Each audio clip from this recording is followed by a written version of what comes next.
Salut tout le monde, c'est Skytech, heureux de vous retrouver aujourd'hui pour une toute nouvelle vidéo sur ma chaîne YouTube. Alors la vidéo que je vous présente aujourd'hui, c'est une vidéo que j'avais déjà fait en quelque sorte auparavant. Aujourd'hui je vous présente des processeurs qui sont rentables à acheter donc sur le marché de l'occasion. À l'époque quand j'avais fait ça, donc c'était il y a 1 an et demi, 2 ans, maintenant c'était un top 5 des processeurs seconde main. Donc là je vais juste vous présenter des processeurs, il n'y aura pas de top 5 ou quoi que ce soit. Et donc ces processeurs que je vais vous présenter dans cette vidéo, il y en a certains que j'ai déjà utilisés, donc j'ai déjà pu on va dire expérimenter avec eux tout simplement. Et puis il y en a d'autres que j'ai trouvé grâce à des vidéos, j'ai pu voir certains tests et donc je me suis basé là-dessus donc pour faire cette présentation de processeurs au final. Et donc ce qui va se passer, c'est que à chaque fois que je vais présenter un processeur, je vais parler de leurs avantages et de leurs inconvénients, de leur prix bien sûr, de leurs spécifications. Et donc pourquoi est-ce que moi je trouve qu'ils sont rentables à acheter en ce moment. Bien sûr, si vous n'êtes pas d'accord avec les processeurs que je présente, et bien vous pouvez donner votre avis dans les commentaires. Et si vous avez aussi d'autres processeurs, et bien dites-le moi en même temps dans ce commentaire là. Donc voilà, je pense que maintenant on peut passer à la vidéo.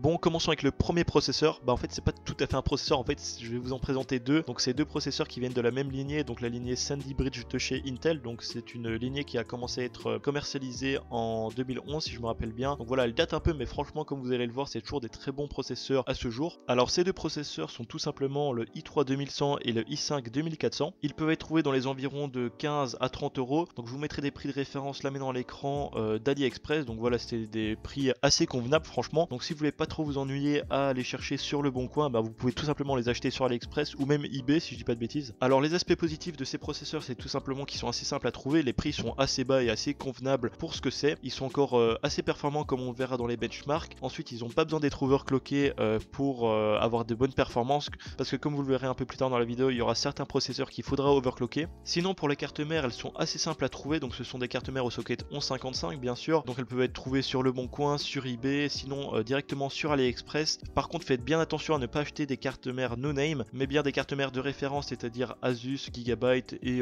donc les marques comme ça. Alors si nous passons maintenant aux spécifications de ces processeurs, et bien si nous commençons d'abord avec le processeur i3, nous avons ici une fréquence de base de 3,1 GHz sans turbo boost par contre, avec 2 cœurs et 4 threads. Et pour le i5, nous avons aussi une fréquence de base de 3,1 GHz avec un turbo boost montant jusqu'à 3,4, 4 cœurs et aussi 4 threads. Si nous regardons maintenant les benchmarks, et bien nous pouvons voir que par exemple avec le i3 nous pouvons jouer à GTA 5 en 1080p graphisme sur un normal avec une moyenne d'environ 85 fps qui est vraiment pas dégueu du tout. Et donc pour le benchmark du i5 2400, nous avons ici un benchmark sur Fallout 4 donc en résolution 1080p graphisme en haut, et donc ici nous pouvons voir une moyenne d'environ 70 fps sur ce gameplay.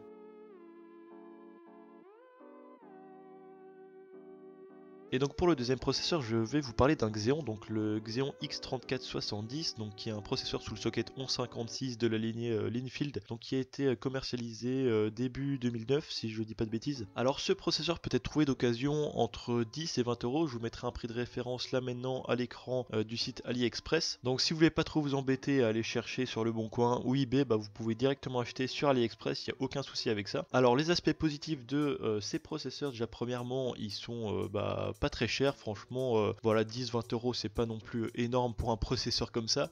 Ensuite ils sont très simples à trouver sur le marché, donc voilà, il y en a en abondance vu que ce sont des processeurs de serveur qui sont de nos jours liquidés. Et ensuite pour leur prix ils sont très performants, mais il y a un petit inconvénient avec ça, c'est que pour avoir le plus de performance il va falloir les overclocker, c'est très très important vu que ce sont des processeurs de serveur, il faut vraiment retirer le plus de puissance possible de ce processeur. Bien sûr c'est pas une obligation, mais c'est vraiment recommandé, surtout pour la plateforme 1156 où là les processeurs peuvent être énormément overclockés donc sur cette chipset. Par contre faites très attention aux cartes mères que vous achetez, n'achetez pas des cartes mères no name sinon vous allez tout simplement pas pouvoir overclocker. Et puis ensuite il y aura des spécifications telles que le turbo boost qui seront désactivées, ce qui est vraiment dommage pour un processeur comme un Xeon X3470. Donc achetez des cartes mères de référence, c'est-à-dire des cartes mères Gigabyte ou des cartes mères Asus. Certes elles sont un peu chères, mais ça sera vraiment le meilleur pour ce genre de processeur. Passons maintenant aux spécifications de ce processeur. Donc ce processeur nous vient avec une fréquence de base de 2,93 GHz et donc il peut monter en turbo boost jusqu'à 3,6 GHz.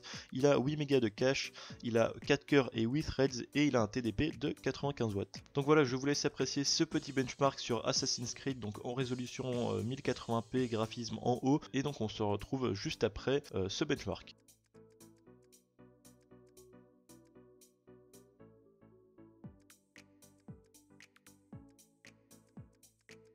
Donc maintenant je vais vous présenter des processeurs qui n'ont rien à voir avec ce qu'on a vu avant, parce que maintenant c'est des processeurs beaucoup plus récents. Donc c'est des Ryzen de première génération. En particulier nous allons voir donc le Ryzen 3 1200 et le Ryzen 5 1400, qui sont donc deux processeurs de l'architecture Zen de chez AMD, qui sont commercialisés depuis maintenant quoi, un an et demi, peut-être deux, enfin je sais plus exactement, mais bon ils sont très récents comme vous le savez. Et donc ce qui est très intéressant, c'est que maintenant ces deux processeurs peuvent être trouvés à des prix très intéressants sur le marché de l'occasion.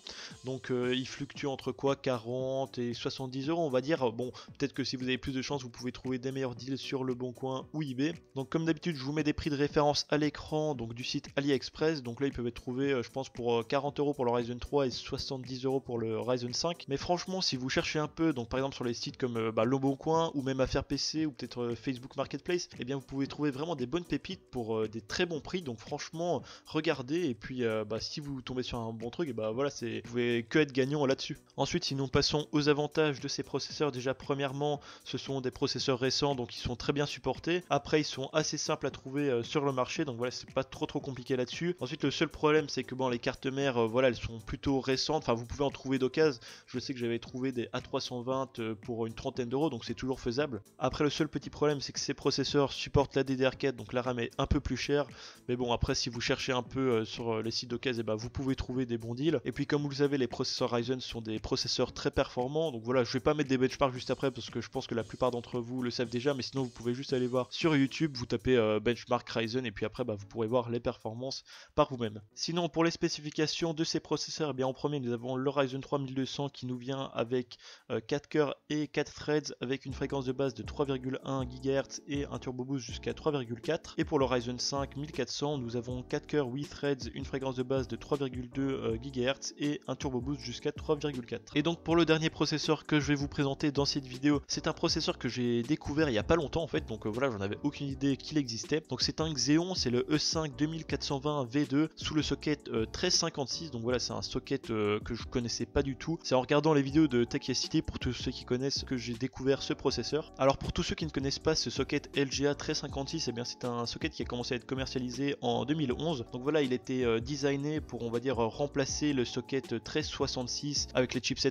X58 pour tous ceux qui connaissent. Et donc ce socket a été créé pour une utilisation plutôt pour les serveurs, on va dire. Enfin voilà, c'était purement designé pour le marché des serveurs. Et donc maintenant, avec les améliorations de la technologie, on peut trouver ces cartes mères en abondance parce que maintenant elles sont toutes vendues. Enfin, tout le monde upgrade son serveur, tous ces systèmes sont mis en vente à des prix très bas et aussi les processeurs qui les accompagnent. Sinon, en parlant de processeurs, voyons le processeur justement que j'aimerais bien vous présenter. Donc c'est, comme je vous l'ai dit juste avant, c'est le E5 2420 V2, un processeur qui a commencé à être commercialisé en 2014. De nos jours, nous pouvons le trouver à un prix d'environ 15 euros. Donc là, je vous mets directement un prix sur AliExpress, donc ça sert à rien d'aller le chercher sur Le Bon Coin ou Affaires PC, enfin ou tous les sites d'occasion. Achetez-le directement sur AliExpress, donc pour 15 euros, franchement c'est un très bon deal. Voilà, si nous passons maintenant aux aspects positifs de ce processeur, déjà premièrement, les prix sont très bas comme vous avez vu, donc le prix est de 15 euros. Il peut être facilement acheté, donc si vous achetez directement sur AliExpress. Comme vous allez le voir dans les benchmarks, ce processeur est très performant pour son prix. Par contre, le petit problème, c'est que les cartes mères que moi je vais vous proposer, ce sont des cartes mères sur lesquelles on ne peut pas overclocker ce processeur, donc ça c'est dommage, mais sinon, comme vous verrez, les performances sont quand même là. Faites aussi attention à la RAM que vous achetez, car les cartes mères qui supportent ce genre de processeur, ce sont des cartes mères de serveur, donc ça veut dire que c'est de la mémoire ECC et pas de la mémoire normale, donc faites très attention à cela. Par contre, petit point positif, c'est que la RAM ECC est moins chère que la RAM normale, donc voilà, nous on se fait un petit bénéfice là-dessus, ce qui est toujours pas mal. Sinon, pour les spécifications de ce processeur, le E5 2420 V2 vient avec une fréquence de base de 2,2 GHz, 6 cœurs, 12 threads et 15 Mb de L3 cache. Pour les performances de ce processeur, je vous mets maintenant à l'écran quelques benchmarks, donc voilà, je vous laisse regarder ça et après on se retrouve pour la conclusion de cette vidéo.